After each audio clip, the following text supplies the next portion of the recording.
नमस्कार. पाटील इस्टेटमधील नागरिक बंधू भगिनींनो, आपल्या गल्ली नंबर 2 मध्ये ड्रेनेजचे दूषित पाणी पिण्याच्या पाण्यात मिसळत असल्याचा अत्यंत गंभीर प्रकार समोर आला होता.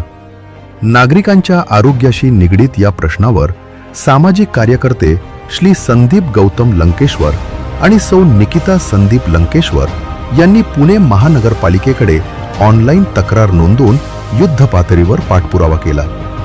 या प्रयत्नांना अखेर यश आले असून प्रशासनाने पहिल्या टप्प्यात गल्ली क्रमांक 2 मधील दूषित पाण्याची ही मुख्य समस्या आज पूर्णपणे सोडवली आहे.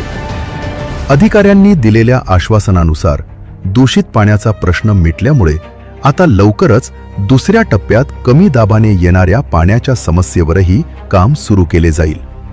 नागरिकांच्या हक्कासाठी आमचा हा प्रयत्न असाच सुरू राहील. सहकार्याबद्दल सर्व नागरिकांचे मनापासून धन्यवाद. आपले नम्र संदीप गौतम लंकेश्वर आणि निकिता संदीप लंकेश्वर, सामाजिक कार्यकर्ते, पाटील इस्टेट, शिवाजीनगर, पुणे.